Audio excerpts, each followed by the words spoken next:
Bien. Bonsoir à toutes et à tous. Merci de votre présence pour cette dernière conférence de notre cycle consacré à la iatrogénie, qui sont des conférences qui ont remporté jusqu'à présent, et même complètement, puisque c'est la dernière aujourd'hui, un beau succès, ce qui est une bonne chose pour nous. Aujourd'hui, nous allons donc parler de la iatrogénie et des chutes, et pour ça, j'ai le plaisir de vous présenter les orateurs de ce soir. Nous entendrons d'abord le docteur Massin, qui est le chef de service ici du service de gériatrie pour le Val d'Or et le Péry, charge qu'il assume avec le docteur Weber. Nous aurons également ensuite le plaisir d'entendre Madame Chétui, qui est ergothérapeute, Madame Libec, qui est ergothérapeute, et Madame Longré, qui est kinésithérapeute, qui travaillent également ici au secteur B d'Isocel et qui nous feront part de leur expertise dans ce domaine. Et sans plus attendre, je cède la parole au docteur Massin.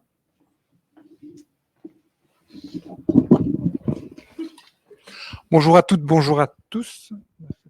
Pas de masse. Ouais. Alors, je me présente, je suis le docteur Yannick Massin. Je suis gériatre, je vais le prendre comme ça, ce sera plus facile, au niveau des cliniques Isocel. Et à mon tour, je vais vous parler d'iatrogénie chez la personne âgée et de façon plus précise du rapport entre la prise de médicaments et la survenue de chute. Alors, je vais d'abord remercier le docteur Weber, qui se trouve dans le fond de la salle, qui n'a pas trop envie, à mon avis, qu'on la reconnaisse, qui m'a fortement aidé pour la rédaction de ce diaporama. Alors, quelques chiffres. En Europe et aux États-Unis, on estime que près de 85% des patients de plus de 65 ans prennent au moins un médicament par jour. On estime également que près d'un patient sur deux de plus de 65 ans va prendre jusqu'à 3 médicaments par jour. Et en parallèle, on remarque qu'un patient sur 3 de plus de 65 ans va présenter une chute. Et un patient sur 2 a déjà présenté une chute au-delà de 80 ans. Et ici, au cours de l'exposé, je vais essayer de vous montrer le lien qu'il y a entre chute et prise de médicaments. Alors, les origines des chutes, elles sont, comme vous le savez, probablement multifactorielles.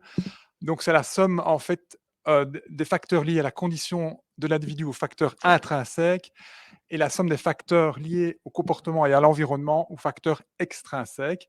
Ici, au cours de l'exposé, on va surtout axer l'exposé sur les facteurs intrinsèques, donc liés à la condition de l'individu.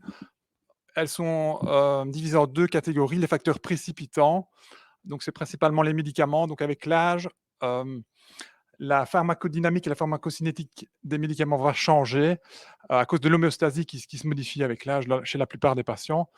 Et aussi, on parlera ensuite des facteurs prédisposants. Je suis désolé.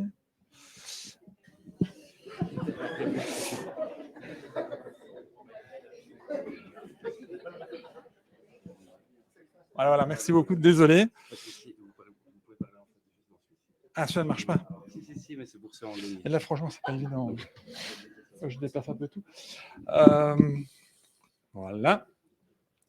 Alors, concernant les facteurs prédisposants, au niveau des différentes pathologies, alors il y a l'hypotension. Donc, l'hypotension peut être due à un pas trop important, à l'orthostatisme chez la personne âgée, ou alors à la prise de médicaments. On y reviendra en détail tout à l'heure. Donc, il y a les traitements à visée cardiovasculaire, neurologique, les dérivés morphiniques, les traitements des troubles urinaires, globalement les médicaments avec effet anticholinergique. Alors au niveau des autres pathologies, donc les pathologies cardiovasculaires, donc ce sont des patients qui sont déjà fragilisés par leur pathologie, qui en plus vont prendre des médicaments qui peuvent aggraver notamment le risque d'hypotension. On y reviendra tout à l'heure.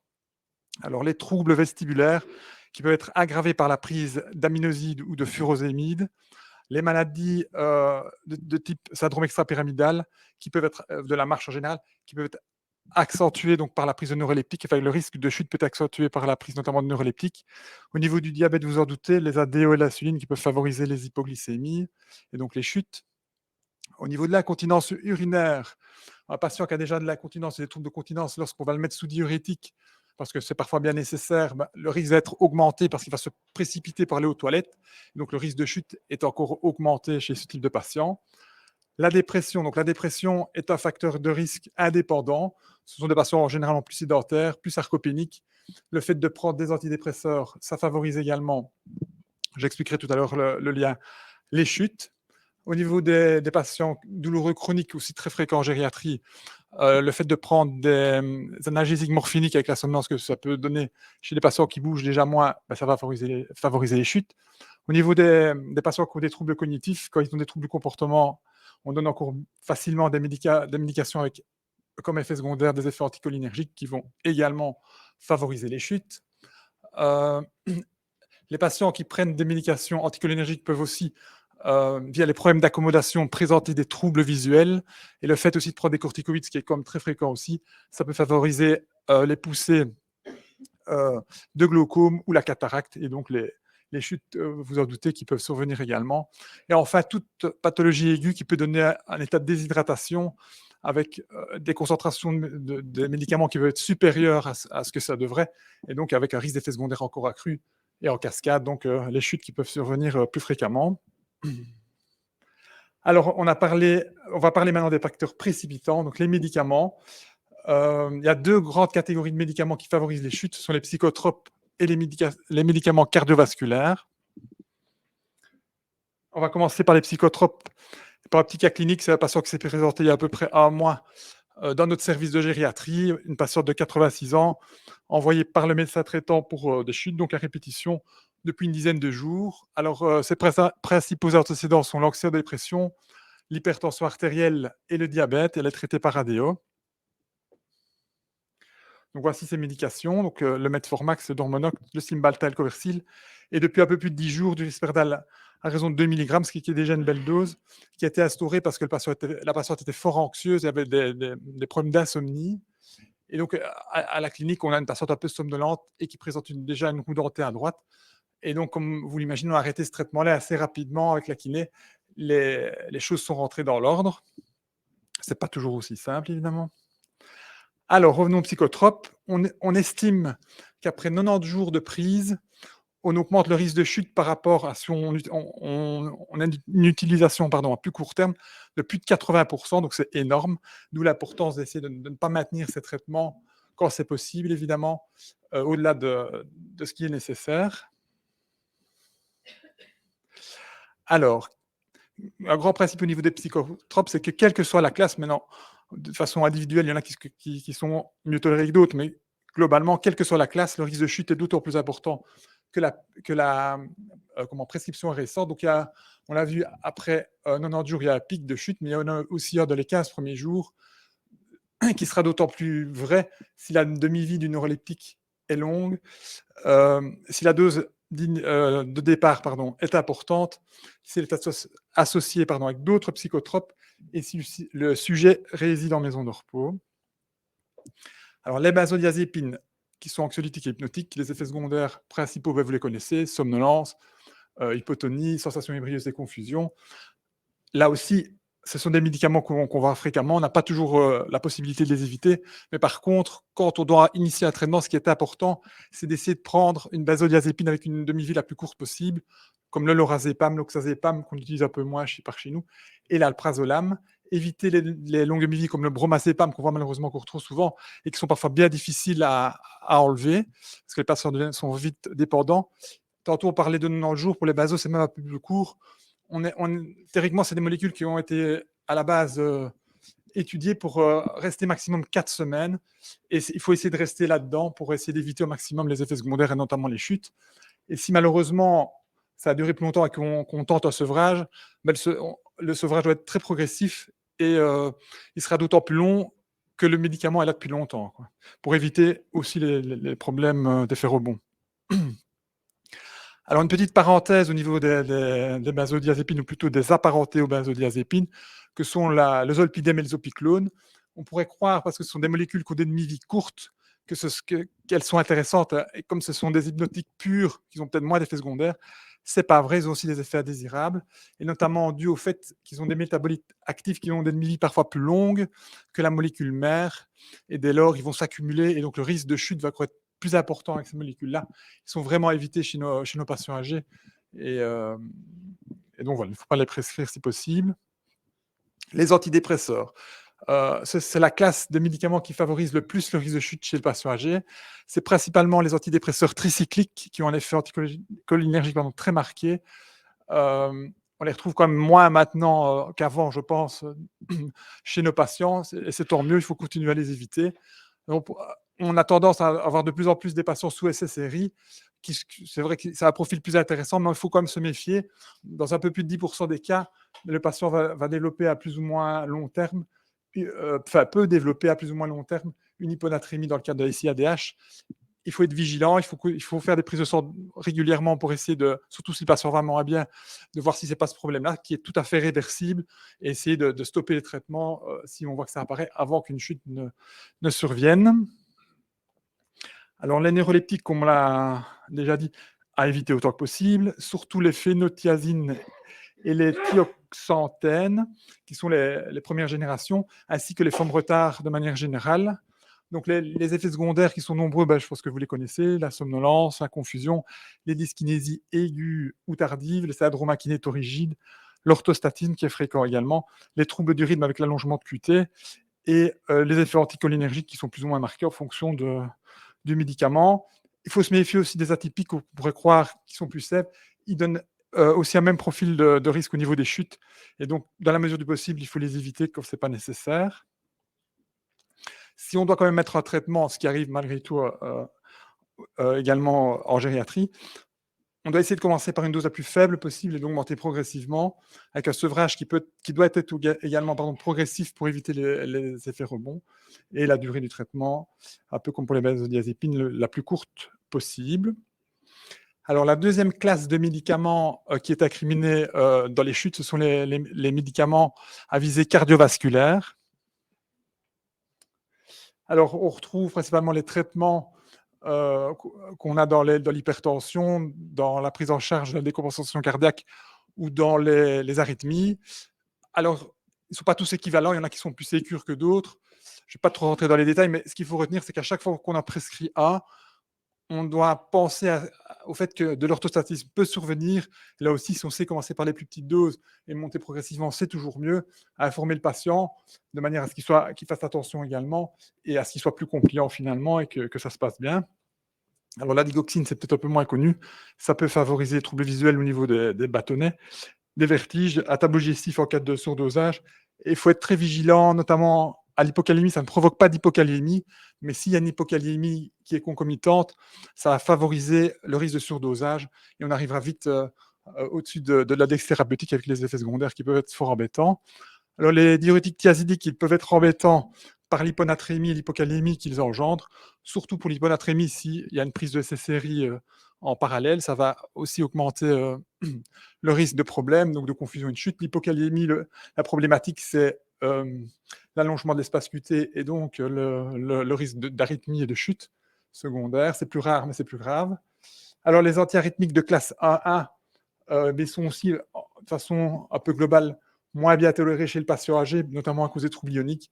Et donc, il y a des risques de torsade de pointe accrus chez nos patients. Et donc, il faut faire attention quand on initie ce genre de traitement. Ce n'est pas pour ça qu'on ne doit pas le faire, mais il faut être plus vigilant. Alors, dans les autres médicaments qui n'appartiennent donc pas à ces deux grandes classes, on retrouve les traitements de la maladie de Parkinson avec l'orthostatisme. C'est pour ça qu'il faut démarrer avec des petites doses, ce qu'on fait en routine, et généralement, ça se passe bien. Les analgésiques morphiniques avec la somnolence que ça peut engendrer lorsqu'on commence par des doses trop importantes.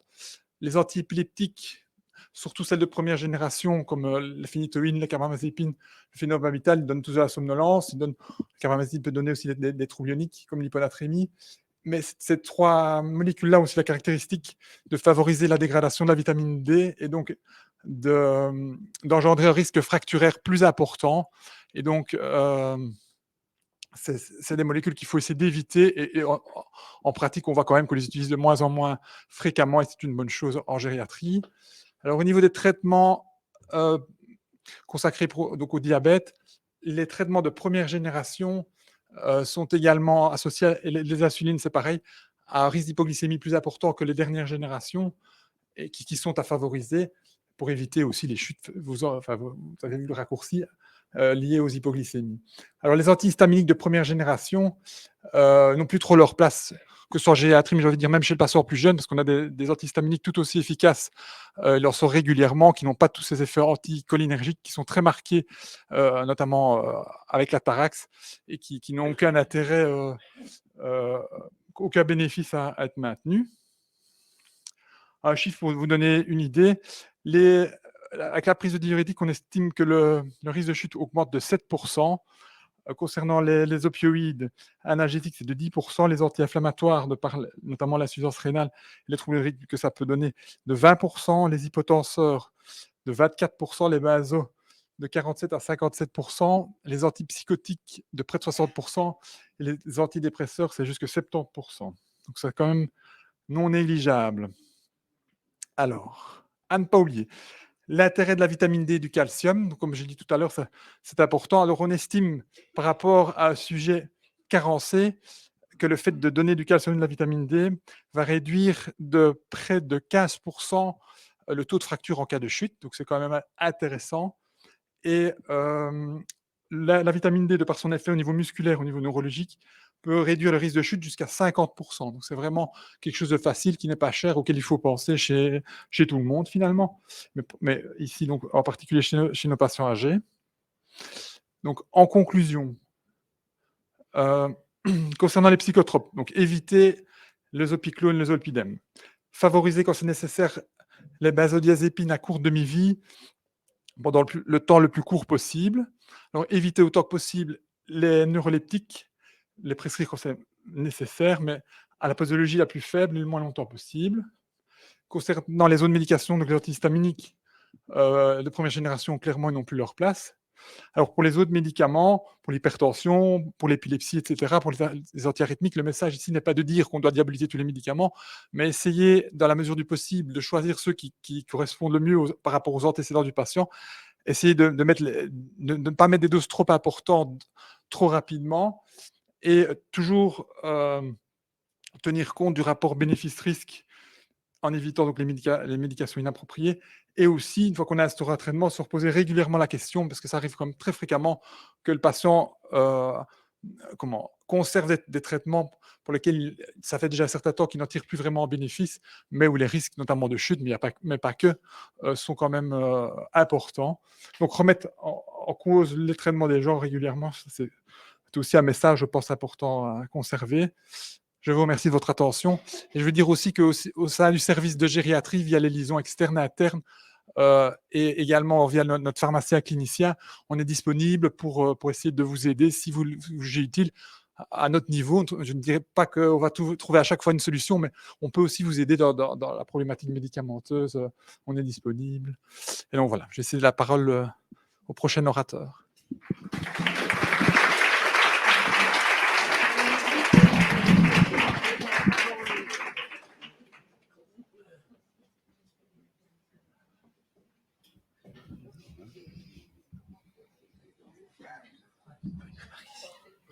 Parce qu'il faut faire attention au fil. Alors, il n'y a pas besoin de tenir le micro. Juste parler d'ici, on entendra.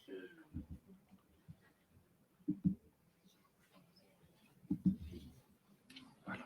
Merci.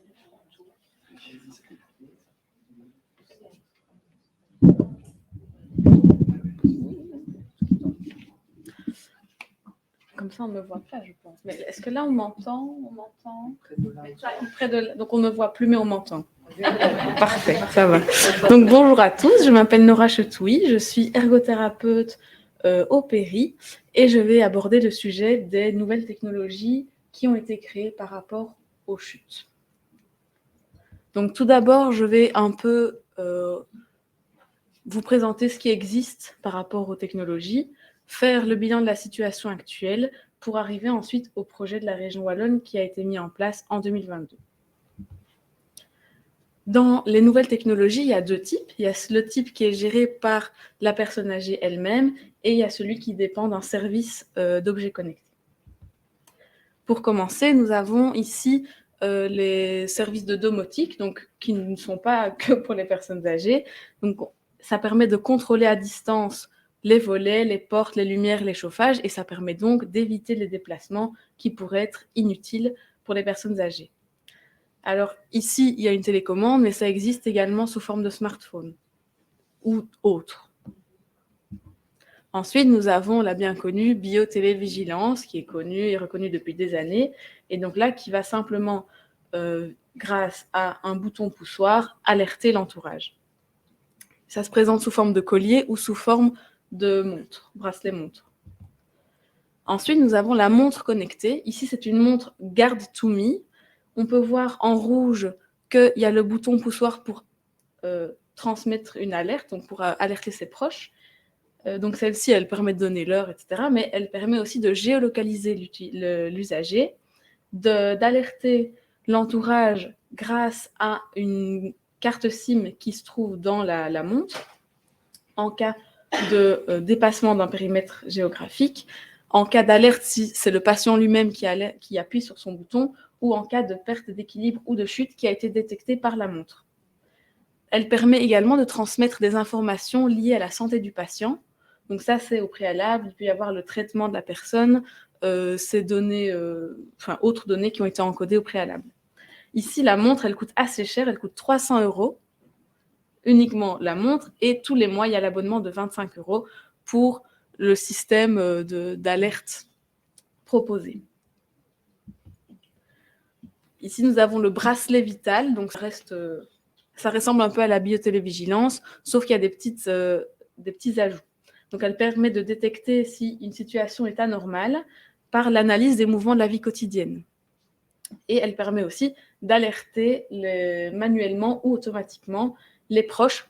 Manuellement, la personne appuie, et automatiquement, si la personne a eu une anomalie au niveau de ses habitudes de vie. Voilà, par exemple, si la personne n'a pas bougé de toute la journée, une alerte va être envoyée aux proches. Celle-ci, on monte un petit peu au niveau des prix, 360 € avec 11 € d'abonnement mensuel et une possibilité de location de 30 € par mois. Donc au bout d'un an, la montre est payée, mais voilà, on peut peut-être la tester avant de mettre l'argent dedans. Nous avons ensuite les capteurs accélérométriques qui se présentent comme la biotélévigilance sous forme de bracelet ou de médaillon, qui permet de détecter un pic d'accélération, une chute au sol et s'il y a un mouvement après cette fameuse chute. S'il n'y a pas de mouvement après la chute, une alerte est déclenchée après 1 minute. L'inconvénient de ces capteurs-là, c'est que les chutes molles ne sont pas détectées et donc il peut y avoir aussi des fausses alertes s'il y a un mouvement trop brusque, comme il peut y avoir dans certaines pathologies, Parkinson, Corey Huntington. Je sais qu'il y a une patiente qui teste actuellement une montre et qu'on peut tout de même, je pense que c'est la montre précédente qui est testée, et qu'on peut quand même ajuster en fonction de la sensibilité de la montre pour qu'il n'y ait pas 35 alertes par jour pour dire « Oh, elle est tombée », alors que juste c'est un mouvement normal. Ensuite, nous avons la canne connectée New Generation Cane. Ici, je n'ai pas trouvé de prix et je n'ai malheureusement pas trouvé où l'acheter, mais je sais qu'il y a d'autres modèles qui ont été développés. Ici, au niveau de la poignée, il y a un capteur qui permet de voir les battements du cœur, la concentration en oxygène, donc différents capteurs biométriques. Elle permet d'orienter la personne vers un lieu de repos. Donc la personne enclenche, on va dire, la canne pour dire qu'elle est fatiguée, et elle va être dirigée vers un lieu de repos. Et il y a aussi une géolocalisation au niveau de cette canne. Ensuite, il y a un pilulier connecté. Donc là, c'est un pilulier qui distribue des médicaments, mais c'est de façon programmée. Et si jamais la personne, donc l'usager, ne prend pas son médicament, une alerte va être envoyée aux proches en cas de non-observance, du coup. Ici, pour un pilulier, on reste dans les 300 €. Voilà. Mais il y a une possibilité également de location pour 30 € par mois. Et en fonction des mutuelles, il y a différentes réductions. Ensuite, il y a les chemins lumineux. Bon, ça, c'est pas que pour les chutes, mais je veux dire, voilà, c'est des détecteurs de mouvement qui permettent d'allumer et d'éteindre la lumière en fonction du passage. Et là, on peut trouver différentes lampes entre 5 et 90 €, voire plus, par lampe, du coup. Et ça, ça permettrait, par exemple, pour les voyages nocturnes dans la maison, dans l'appartement, de ne pas se prendre les pieds dans le tapis, dans les cadres qui traînent ou autre. Ensuite, j'ai ajouté les capteurs environnementaux. Donc ici, ce sont des capteurs par infrarouge de mouvement ou alors des capteurs qui sont fixés sur des portes. Donc si on ouvre une porte, il va y avoir il va dire qu'il y a eu un passage, quoi. Et grâce à ça, on a ajouté les habitudes de vie. Et si l'habitude de vie n'est pas respectée, une alerte va être envoyée aux proches. Si par exemple, tous les jours à 9h du matin, la personne est déjà rentrée dans sa salle de bain pour faire sa toilette, si à 10h, elle n'est pas rentrée dans sa salle de bain et que la porte ne s'est pas ouverte, une alerte va être envoyée, donc, ce qui pourrait être causé par une chute, et donc la personne ne s'est plus se déplacer. Donc voilà, les proches sont alertés également. Ici, on peut observer, on peut voir le capteur au niveau du sol. Donc là, c'est un dispositif qu'on place en dessous du revêtement de sol, parquet, carrelage, balatum. Et ça permet de visualiser l'activité de la personne en temps et en heure sur un écran de monitoring. Donc là, on voit sur l'illustration que la personne se déplace. On peut voir à quelle vitesse elle se déplace et on peut voir si forcément elle est au sol, vu qu'une plus grande surface sera allumée. Et ces capteurs permettent donc du coup d'alerter si jamais il y a une chute et que la personne est au sol. Alors ici, j'ai lu plusieurs articles et il était mis que c'était surtout utilisé en institution. Donc, je n'ai pas vu que des gens avaient, avant de mettre leur parquet, ils ont mis ce genre de capteur au niveau de leur sol, mais chacun fait ce qu'il veut chez lui. Et ici, j'arrive au dernier dispositif. Ce sont les capteurs vidéo. Donc là, j'ai mis vidéo pour faire plus simple, mais en réalité, ce sont des capteurs 3D par infrarouge qui, grâce à un algorithme, captent les différents points dans la pièce et qui analyse si en vert c'est un lit, un sol en bleu ou une personne en rouge. Là, on peut voir que la personne est couchée au sol, donc elle a chuté. Ce dispositif permet de détecter les anomalies comme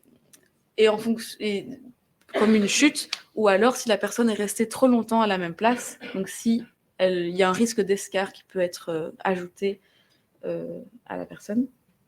Elle permet d'alerter les soignants en cas de chute ou en cas de position prolongée, comme je viens de le dire.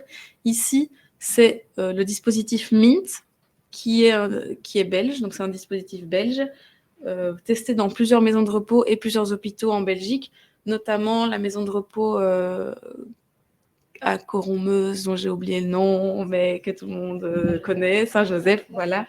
Elle est notamment à Saint-Joseph et dans plusieurs hôpitaux à Namur. Alors, il y a 1 an et demi, j'avais été au salon Soins et Santé de Namur et j'avais pu rencontrer un des vendeurs qui m'avait bien expliqué que pour l'instant, les dispositifs n'étaient pas possible de le mettre à domicile parce que les domiciles sont tellement différents au niveau de la dimension, de la taille des lits, etc. Alors que dans un hôpital, c'est un lit médicalisé, il y a une table, une chaise, les murs sont assez proches, et donc c'est assez facile, entre guillemets, de détecter au niveau des algorithmes les différents éléments. Et il n'y a pas d'animaux qui courent dans tous les sens, de petits-enfants, etc. Donc ici, Mint coûte entre 15 et 25 cents par jour par personne et n'est pas remboursé pour l'instant par la sécurité sociale. Donc après avoir vu ces 11 dispositifs, malheureusement, voilà, il y a une réalité de terrain, c'est que beaucoup d'entre eux font partie d'études, mais peu d'entre eux sont testés sur le terrain. Ce qu'il y a aussi, c'est que c'est vendu par des commerciaux, et donc forcément, ils veulent vendre leur objet, ils vont pas dire oui, ils détectent des fausses chutes, ils essaient de vendre leur truc, quoi. Le coût est élevé, comme vous avez pu le voir, c'est 300 € en moyenne par dispositif. Je sais que pour les sols et pour Mint, on peut avoir un devis qui peut être fait, mais pour les autres, ça reste environ 300 € par objet, c'est relativement cher. Et le choix des objets est souvent réalisé par soit le bénéficiaire lui-même ou alors par ses proches. Donc, ce n'est pas un choix qui est forcément éclairé et il n'y aura pas de garantie au niveau de l'efficacité auprès de la personne. Alors maintenant, quelles sont les perspectives d'avenir ou à venir ? Le projet de la région Wallonne ici, c'est un projet qui a été mis en place en 2022 et donc son objectif, c'est de déployer sur le territoire wallon les dispositifs d'assistance digitale à travers le territoire wallon. Donc, il va y avoir des phases d'expérimentation, d'installation. Il va y avoir 15 000 dispositifs de déployer. Ça va être gratuit pendant 3 ans. C'est déjà ça. Il y aura la formation des accompagnants, des accompagnants du personnel d'aide et de soins et des bénéficiaires. Donc, les outils qui vont être proposés, enfin qui sont proposés en tout cas, c'est permet de la téléassistance intuitive. Donc, il y a un placement au niveau du domicile pour les capteurs environnementaux connectés qui sont connectés à une box ou alors de capteurs infrarouges. Les habitudes de vie vont être analysées par rapport aux personnes pour être le plus précis possible, évidemment. Il va y avoir le déclenchement des alertes en cas de situation anormale qui vont être transmis à la centrale et, si c'est nécessaire, à un proche. La population cible, ce sera donc les personnes en perte d'autonomie à domicile uniquement. Ce sont des personnes qui habitent sur le territoire wallon de langue française et il y a 3-4 conditions et il faut remplir au moins une. Soit avoir plus de 65 ans et bénéficier de l'APA, donc l'allocation pour les personnes âgées, avoir plus de 65 ans avec déjà des services d'aide aux familles, donc les gardes malades, les aides familiales par exemple, ou alors être en situation de handicap et bénéficier soit d'un dossier qui est déjà créé à la VIC ou alors de la Vierge Noire. Donc, comme je l'ai dit précédemment, ce projet a commencé en 2022 et devrait prendre fin en 2026. Il y a plusieurs phases, il y a 5 phases. Donc, d'abord, c'est identifier les solutions technologiques qui sont disponibles sur le marché. Donc là, ils vont comparer les prix, les disponibilités et ce qui peut être réalisé à domicile. Ensuite, ils vont sélectionner des solutions et les expérimenter. La deuxième phase, ça va être de définir un processus par rapport aux critères d'installation et par rapport aux aspects techniques. La troisième phase, c'est la formation. Donc d'abord, créer la formation et puis donner la formation. La quatrième phase, c'est l'initiation au déploiement des installations. Donc là, ce sera auprès de 5000 personnes et puis il va y avoir l'évaluation de cette expérimentation. Et finalement, la cinquième phase, ce sera l'élargissement du déploiement. Donc, si l'évaluation a été favorable au final, ce sera auprès de 15 000 personnes que ça va être déployé. Ils vont aussi émettre des pistes de pérennisation du modèle et mettre en place des aides financières pour cette assistance digitale. Voilà, j'espère que j'ai été assez claire et que ça vous a apporté des informations.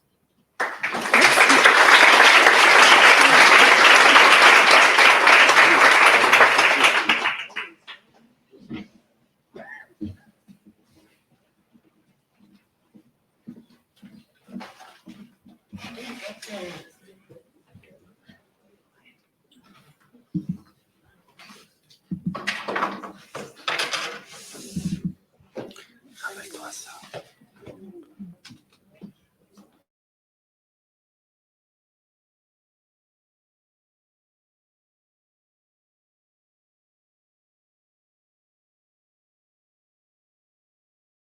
Bonjour à tous. Ma collègue et moi, Marie-Colin et moi, Antoinette Livret, nous sommes ergothérapeutes au service du Val d'Or. Alors, l'OMS définit la chute comme la conséquence de tout événement qui fait tomber la personne à terre contre sa volonté. Nous allons vous présenter les principales raisons pour lesquelles le patient qui nous est adressé dans la majorité est tombé à la maison. Nous allons nous pencher ensuite sur les solutions que nous allons pouvoir lui proposer pour minimiser cette incidence quand il va rentrer à la maison. Donc, on va, en tant qu'ergothérapeute, faire de la prévention chez la personne nos patients hospitalisés suite à une chute, mais aussi on va sensibiliser les patients qui sont hospitalisés pour une autre raison. Alors, quelles sont les causes pour lesquelles le patient est tombé par terre? Bien sûr, la force et la masse musculaire qui vont diminuer avec l'âge. Ces réflexes vont être modifiés aussi. Le patient âgé, il a moins ses réflexes de protection pour pouvoir se rattraper. Donc voilà, la chute sera plus probable chez lui. Il peut avoir un problème de vue ou un problème d'ouïe. L'équilibre peut être précaire, la mobilité diminuée et certaines pathologies contribuent au vieillissement. Comme la polyneuropathie. Alors, d'autres causes, le docteur en a parlé. Les médicaments peuvent être à l'origine d'effets secondaires ou avoir des interactions médicamenteuses. Souvent, on rencontre des patients qui oublient parfois de prendre leurs médicaments ou alors qui se trompent dans la réalisation du semainier. Ou, voilà, on a parlé, enfin, le docteur Massin a parlé des effets secondaires ou alors des interactions entre certains médicaments. Mais ça, c'est le domaine. S'ils ne sont pas pris à la bonne heure aussi. Oui, ils ne sont pas pris à la bonne heure. L'aménagement intérieur, les aménagements extérieurs, les terrains, les trottoirs abîmés, on est gâtés à Liège, hein, et les animaux de compagnie. Les petits chiens qui sont dangereux parce qu'ils voyagent dans les jambes ou alors la promenade du chien quand voilà, il tire sur la laisse et que voilà, il entraîne la chute du patient. Donc, conseillez vos patients de prendre un petit canari, ce sera peut-être un peu mieux. Faut pas nettoyer la cage. Alors, les objets ou les meubles encombrants peuvent être à l'origine d'une chute. L'éclairage est lui aussi très important. Oui, donc en fait, l'idéal, c'est d'avoir surtout la nuit une veilleuse ou une petite lampe de chevet à proximité ou alors les petites lampes LED comme on a vu précédemment. Les sols glissants ou inégaux, les escaliers, mais on abordera le problème un peu plus tard. Les voiries et les lieux publics sont eux aussi un problème, mais surtout les tapis et les carpettes. Les beaux tapis, oui, et les carpettes au pied du lit. Voilà, on essaye tant bien que mal de conseiller les patients de les enlever parce que, ben voilà, ils sont souvent cause d'une chute. Et alors aussi les tapis, ben voilà, il y a rarement des antidérapants en dessous, donc soit qu'ils se prennent les pieds dedans ou alors c'est le gado qui roule et qui les fait tomber. Alors, les conséquences, ben, vous les connaissez, il y a des contusions, des plaies, des luxations, des fractures, mais surtout le fameux syndrome post-chute. Donc, le patient qui est tombé, ben, très souvent, il a très peur de retomber. Du coup, ben, il reste assis au fauteuil, il a peur de se lever. Et quand il arrive à se lever, ben, il présente un gros déséquilibre postérieur. Et nous là-dessus, ben, on essaye de lui rendre confiance et de travailler sur la station debout et enfin voilà, pour essayer qu'il puisse remarcher toute confiance. Alors, comment faire de la prévention? Mais d'abord, recommander une activité physique adaptée parce que c'est bon pour la force, pour la souplesse, pour l'équilibre. Avoir une alimentation saine et équilibrée. Oui, parce que le patient âgé, parfois, souvent, il manque d'appétit. Ou alors, il est seul, il n'a pas envie de se faire à manger. Enfin, il ne faut pas être spécialement âgé pour ne pas avoir envie de se faire à manger. Ou alors, il mange de manière pas très équilibrée. Donc, voilà. Et la gestion des médicaments qui devrait être adéquate. On l'a abordé le sujet. On ne les prend pas à la bonne heure. Ils sont mal répartis. Alors, Louis, la première chose qu'on peut faire en prévention, c'est de veiller à ce que les piles de l'appareil auditif soient chargées. Bien souvent, dans notre quotidien, on se rend compte que les appareils ne sont pas chargés, ils sont mal mis, ils unent, et c'est très dérangeant pour le patient. La vue, voir si les lunettes sont adaptées, surtout si elles sont propres. Si la personne voit distinctement les obstacles, et veiller à ce que les espaces soient bien dégagés à l'intérieur. Il faut avoir des bonnes habitudes, hein, parce qu'en entrant, je voyais être à la maison ne signifie pas être en sécurité, mais peut-être qu'on peut essayer d'améliorer quand même le domicile. Donc, la marche, la personne peut marcher sans aide technique, c'est le plus facile, mais elle peut aussi avoir recours à une aide technique telle qu'un gado. Donc, dans les gados, il existe les gados 2 roues qui sont utilisés pour l'intérieur, par l'extérieur. Il y a les gados 4 roues qui, eux, sont plus faciles pour l'extérieur, mais par contre, qui entraînent un petit peu le patient dans sa marche. Donc, il faut qu'il ait déjà un bon équilibre pour le manipuler et pas être entraîné par le gado.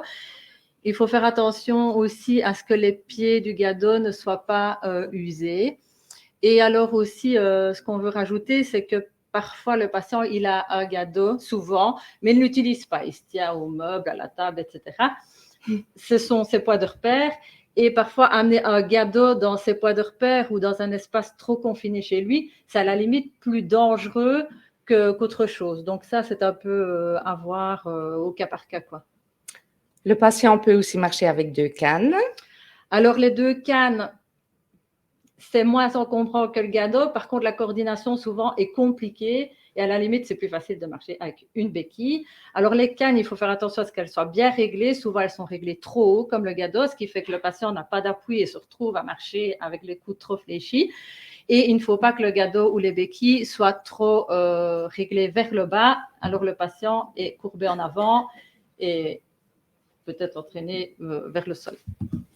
Donc, la personne utilise parfois aussi mal son gado. On vient d'en parler. Ah oui, non, je n'ai pas dit. Souvent, quand on voit le patient ici à l'hôpital, quand il marche avec son gado, et c'est très fréquent dans les changements de direction, il le soulève.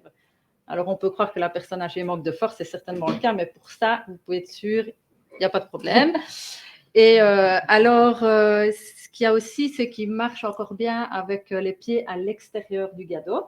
Et ça, on a beau le rappeler, enfin voilà, c'est parfois très compliqué, surtout quand c'est au moment de s'asseoir. Ou alors le patient, il arrive au fauteuil, maintenant il va déposer ce gado et puis il va s'asseoir. Voilà. Donc voilà, nous, on essaye de leur donner des conseils. On fait ce qu'on peut, voilà. Et les demi-tours aussi sont souvent trop rapides. On tourne le gado et puis on est déséquilibré. Donc, dans les anomalies de la marche, on peut avoir du déséquilibre antérieur. Donc là, le patient, il appuie un peu trop sur ses orteils. Le déséquilibre postérieur. Un peu trop sur ses talons. Les troubles de l'équilibre. Il marche avec les pieds serrés. Donc, la base de sustentation est réduite. Donc, fatalement, l'équilibre est plus précaire. Il piétine. Il ne lève pas assez ses pieds. Très, très courant aussi. Il a peur de retomber. Il utilise mal son gado et il est imprudent. On va essayer d'aménager le domicile pour diminuer le risque de chute. Donc, on a parlé de la BTV jusqu'à maintenant. Juste une petite remarque, c'est que la BTV, elle fonctionne à l'intérieur du bâtiment et dans les alentours proches. Mais si vous allez dans la rue, la BTV ne fonctionne plus. Donc, à ce moment-là, ce qu'on conseille, c'est d'avoir un GSM avec un appel personne. Vous poussez sur le bouton et ça contacte 4 personnes prédéfinies pour dire qu'il y a un problème. Ou alors les aides techniques de notre collègue. Et alors souvent aussi, ce qui peut arriver, c'est que le patient n'a pas son médaillon sur lui. Donc, il va dormir, il laisse le médaillon sur la table de nuit et le matin, il se lève et plus de biotélévigilance, ce qui pose problème si il devait tomber. Ou alors le patient qui va prendre sa douche, qui n'a pas son médaillon, s'il lui arrive quelque chose dans la douche, c'est un peu compliqué. Donc, on va faire de la prévention. Dans la pièce de vie, on va enlever les tapis, les fils électriques, Monsieur Massin qui traverse la pièce. On va dégager les espaces au maximum. Choisir un bon fauteuil bien stable. Donc, il est préférable d'avoir un fauteuil avec des accoudoirs ou une chaise avec des accoudoirs et alors une assise bien dure, bien ferme où vous pouvez rajouter éventuellement un deuxième chaise, une galette de chaise bien ferme pour qu'il puisse avoir plus facile pour se lever. Ou alors, il existe aussi les relax. Il y a des relax qui s'inclinent pour aider à se lever et avoir un bon éclairage.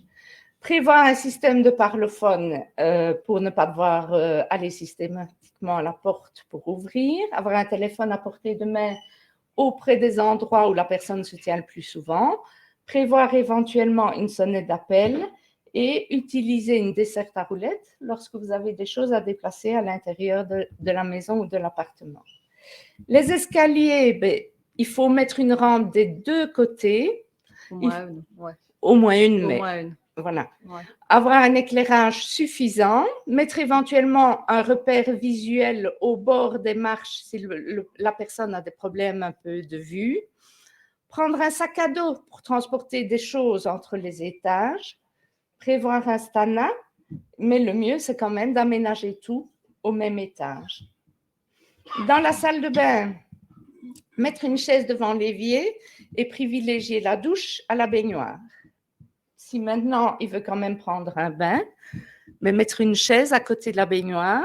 Donc, oui, alors il y a aussi les sièges de bain qui permettent de ne pas s'asseoir dans le fond de la baignoire parce que ça devient à un moment donné assez difficile d'en sortir. Alors, la technique pour rentrer dans la baignoire, c'est d'abord de ça. Donc, la baignoire est comme ça, avec le siège de bain, le patient s'assied, il rentre une jambe et puis l'autre, il prend sa douche. Et puis il se met debout une fois qu'il est dedans. Oui, Ouais. Mettre un tapis antidérapant, une barre d'appui. Il existe des barres d'appui avec des ventouses si vous voulez ne pas faire de trous, mais il ne faut pas qu'il y ait des joints entre les pavés. Et mettre un siège ou une planche de bain. Le mieux, c'est évidemment la douche italienne. Mettre un tapis antidérapant dans le fond, une barre d'appui et éventuellement mettre un tabouret dans la douche. Alors, il y a des aides techniques. Il y a les brosses à longs manches et c'est très comique ça. Une brosse pour se laver les pieds. C'est un peu comme une brosse de vaisselle avec des ventouses. On fixe la brosse au fond de la douche et on frotte avec le pied. Pour s'habiller, il faut s'asseoir pour enfiler le bas. Utiliser un enfile-bas, un long chausse-pied et avoir de bonnes chaussures. Donc, voilà l'enfile-bas. Donc, je vais vite vous expliquer 2 secondes. C'est super pratique. Donc, vous enfilez, vous mettez la chaussette. Il faut faire ça assis, évidemment, par debout, sinon ça. Vous enfilez la chaussette et puis vous tenez les cordons à l'extrémité, vous rentrez le pied, vous tirez sur l'aide technique et votre chaussette est mise. Ça évite un mouvement vers le bas. Alors, il y a les longs chausse-pieds, oui, qu'il faut aussi tenir aux extrémités. Qui ont un crochet pour ramasser. Qui ont un crochet, oui. Nous, on s'en sert souvent ici au Val d'Or pour remonter les pantalons. Donc, vous passez le crochet ici dans la jambe du pantalon, vous tirez une jambe et puis l'autre. C'est plus facile. Bon, ça demande quelques apprentissages au début.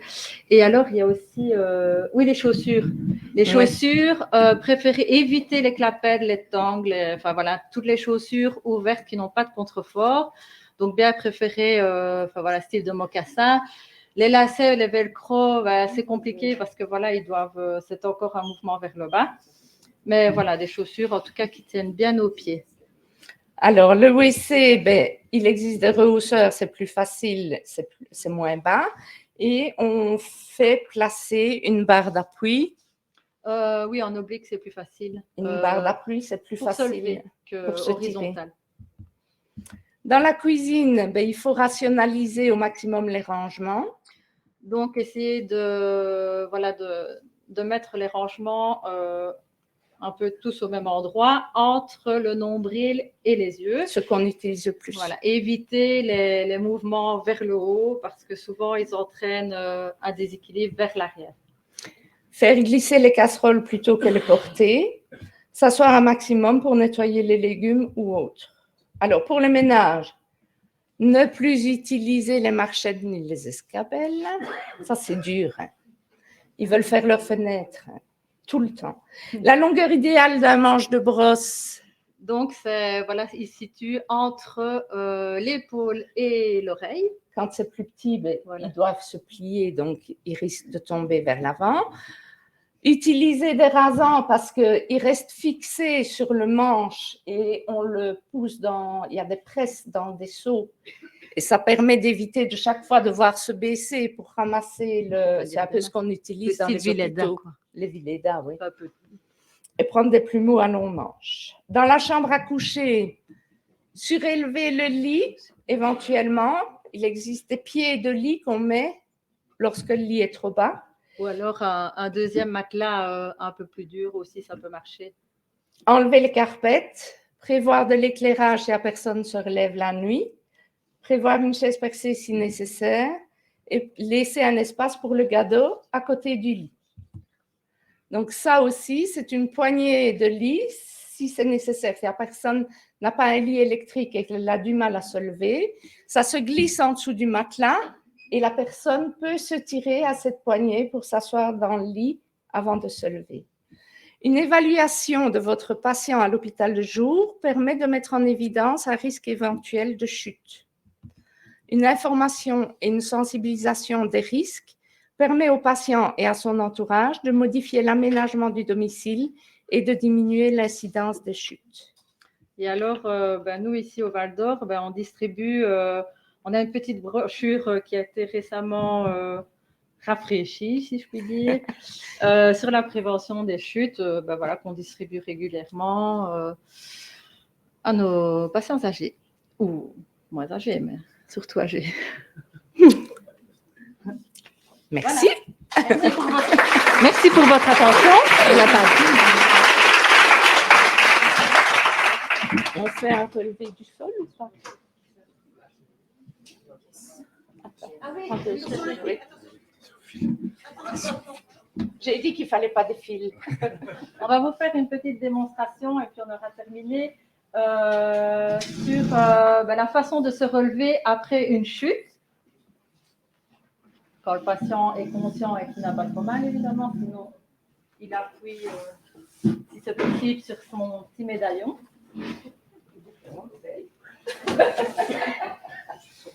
Si quelqu'un veut venir, il peut. Hein.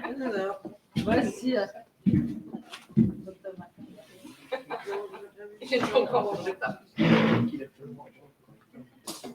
Donc voilà, le patient est couché ou assis, ici on va dire qu'il est couché sur le dos. Donc voilà, on lui dit bien que si il est capable de bouger, s'il est conscient, s'il se sent capable de pouvoir essayer de se relever. Ah, vous pouvez venir, hein, monsieur. Ça va? Alors voilà, ici on va demander au patient de d'abord se retourner sur le ventre. Il peut s'aider de la jambe, donc il doit fléchir une jambe pour entraîner le mouvement sur le côté et alors dégager ce bras-là. Voilà. Il dégage un bras pour pouvoir faciliter le retournement. Voilà. Une fois qu'il est sur le ventre, on va lui demander de se mettre à quatre pattes. Voilà, d'utiliser ses bras. Voilà. Et une fois qu'il est à quatre pattes, s'il y arrive, c'est de pouvoir se déplacer jusqu'à une chaise stable, un meuble stable. Ici, ça va, c'est pas trop loin. Ou alors une marche d'escalier. Et alors de mettre ses mains sur l'assise de la chaise, de se mettre en position, comme on dit, chevalier servant, et avec la bonne jambe, la jambe la plus forte, pour qu'il puisse prendre appui dessus. Et enfin, pouvoir se retourner et s'asseoir, se reposer. Voilà. Merci. Mais parfois, voilà, il arrive que les patients, ils arrivent à ramper ou alors se déplacer sur les fesses. Mais ça, voilà, c'est un petit peu comme il le sent et comme il peut. Bien.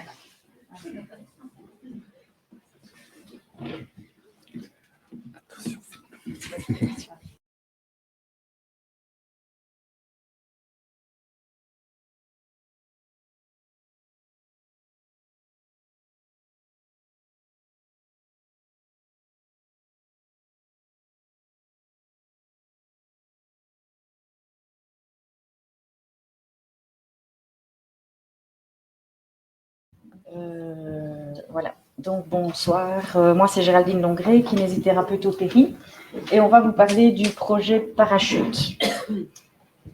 Alors, tout d'abord, les chutes chez les personnes âgées, ce sont un des accidents les plus fréquents, souvent à l'origine d'une entrée en maison de repos et de soins, et ça engendre évidemment des douleurs, des fractures et surtout une peur chez le patient. L'objectif numéro 1 en prévention des chutes, c'est entretenir l'activité physique, stimuler les réflexes et apprendre les bons gestes, comme tous les collègues ont expliqué.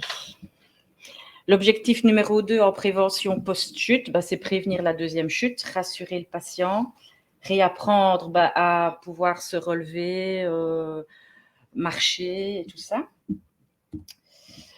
Alors, le projet parachute, en pratique, ce seront donc en fait des patients externes qui viennent de l'hôpital de jour. Ils viendraient une fois par semaine pendant 1 heure. Ce seraient des groupes de 5-6 personnes et sur prescription d'un physiothérapeute. Alors, en pratique, donc une séance type, vu qu'elle dure 1 heure, donc c'est plus ou moins un échauffement qui dure 10-15 minutes avec une petite mobilie et une petite gym en fait des 4 membres, un petit déverrouillage articulaire. L'étape numéro 2, c'est ils travaillent principalement quand même les transferts, les mises debout, on leur réapprend tout ça. Et la deuxième chose, on fait des parcours de marche. Donc ici, voilà. Donc c'est souvent en fait un ergo et un kiné qui réalisent les parcours de marche. Le patient est tout seul à faire le parcours. Le kiné, l'ergo, bien sûr, est à côté au cas où il y aura un problème. Et alors, en fait, il réalise les parcours de marche avec des hauteurs différentes, des textures de tapis différents. Et voilà, ils réalisent 2 fois le même parcours. Ça dépend évidemment s'ils sont 2 ou 5 ou 6 patients sur la séance. Et pendant 3 quarts d'heure, ils font des parcours différents. Donc, voilà ce qu'ils peuvent faire comme type d'exercice. Forcément, vu l'âge des patients, ils font des temps de pause. Et voilà, donc ce serait ça, en gros, le projet parachute. Voilà. Merci.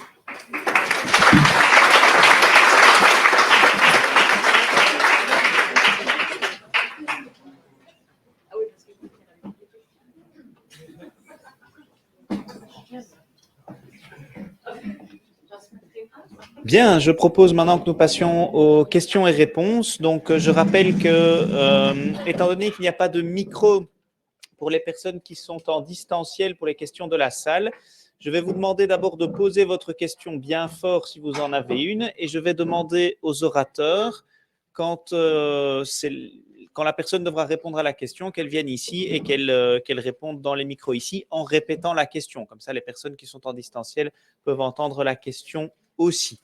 Est-ce qu'il y a d'abord des questions ici? Je vais juste préciser peut-être que ça commencera en septembre, l'école parachute, donc au Val d'Or. Bien, comme ça fait exercice pratique en même temps. Donc voilà, je vais juste vous signaler que l'école parachute donc, démarrera au sein du service de l'hôpital de jour gériatrique qui se trouve au Val d'Or. Donc des groupes de 5 ou 6, comme Géraldine l'a dit, avec dans un premier temps 2 kinés. Et donc, ce sera basé donc, globalement sur ce qui vient d'être dit. Et les séances de prévention ergo se feront plutôt via les consultations de l'hôpital de jour. Oui. Alors, la question porte sur le prix de cette prise en charge. Et donc, ce sont des séances qui sont prescrites par le physiothérapeute et rentrent dans le contexte de K20. Et donc, c'est remboursé. Il y a une partie à payer, mais ça, je ne connais pas les détails. Mais c'est pris en charge en grande partie par la mutuelle. Donc, il y a 20 séances. En pratique, après 10 séances, on le réévalue à l'hôpital de jour pour voir si c'est pertinent. Et si ça l'est, on poursuit encore 10 autres séances. Et si c'était vraiment nécessaire, on peut passer en K15. Comme ça, vous avez tous les détails. Et donc, c'est une prise en charge qui ne coûtera pas plus cher aux patients que s'il venait en ambulatoire, par exemple ici, en physiothérapie, quoi, par exemple. D'autres questions? Oui. Comment pour l'étude pour les techniques, comment est-ce que la région wallonne va sélectionner ces patients? Est-ce que ça sera par rapport à l'hôpital? La personne aura déjà chuté, ou par rapport aux vis-à-vis des traitants qui vont aussi se faire les demandes? Pas de répéter la question. Donc, la question, c'est par rapport à l'étude, l'étude, ce qu'ils sont en train d'expérimenter, ou c'est après? Oui, les 5000. Tout d'abord, avec les critères d'inclusion qui ont été dits précédemment. Donc, faire partie, avoir plus de 65 ans, avoir l'APA, avoir des aides familiales, ou garde-malade, la VIC, Vierge Noire. Donc ça, c'est une première sélection. Ensuite, pour les 5000 personnes, à l'heure actuelle, c'est déjà fait. Donc ici, la CSD a... donc j'ai eu la dame l'autre jour au téléphone, elle m'a dit qu'elle avait 5 outils, dont la montre, le bracelet d'équerre, qui coûtait 300 €. Et donc là, par outil, il y a eu 5 personnes qui ont été choisies. Vous dire comment ils ont été choisis, etc. Je n'ai pas été dans ces détails-là parce que pour l'instant, ils sont en train d'évaluer, voir si ça a un sens de choisir ces outils-là pour la suite. Je ne sais pas si ça répond Enfin, j'essaie de faire de mon mieux. Je sais que pour ce projet-là, il y a Ergo 2.0, il y a la CSD, il y a des organismes de coordination et d'autres, mais je n'ai pas tout retenu, mais il y a quand même plusieurs organismes qui organisent ça un peu à leur façon. Donc ici, la CSD, c'est 5 outils et par outil, il y a 5 patients. Ergo 2.0 agit de manière différente. Je n'ai pas eu de contact avec eux, donc je ne sais pas vous dire exactement comment ils sélectionnent leurs patients, mais je sais qu'ils testent de manière différente et qu'à la fin, il y aura quand même 5000 personnes qui auront testé les outils. Et vous savez si les personnes qui sont sélectionnées ont déjà chuté ou pas, ou ça n'a pas d'incidence? Les critères, c'est les pertes d'autonomie. Dans la perte d'autonomie, il y a les chutes. Maintenant, il n'y a pas que ça, évidemment, mais souvent, quand il y a perte d'autonomie, il y a chute. Non, si c'est la région wallonne qui coordonne, gageons que ce sera probablement un petit peu désorganisé et qu'il y aura probablement un peu d'obscurité. Hein. Donc, je pense qu'on peut déjà le postuler. Est-ce qu'il y a d'autres questions ?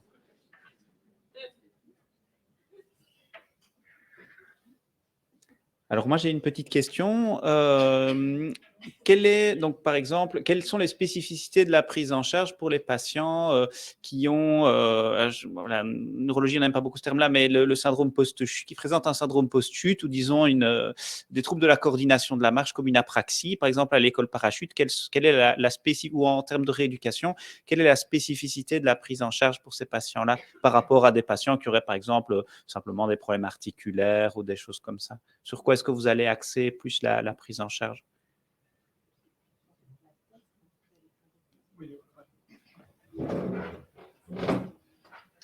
Donc,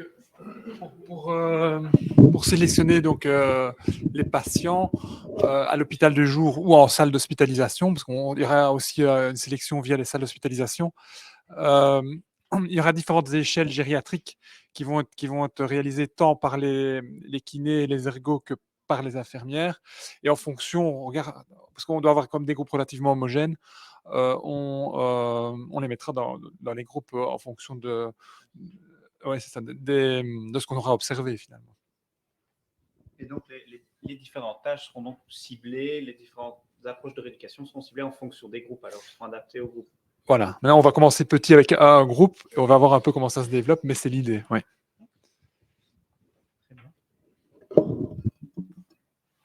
Pas d'autres questions? Est-ce que nous avons des questions à distance? Très bien. Eh bien, c'est que les exposés d'aujourd'hui étaient clairs et ont répondu aux attentes. Dernière chance? Une fois, deux fois? Sinon, je vous invite alors à poursuivre la discussion, si elle doit l'être, au Verre de l'Amitié qui aura lieu ici près de la cafétéria.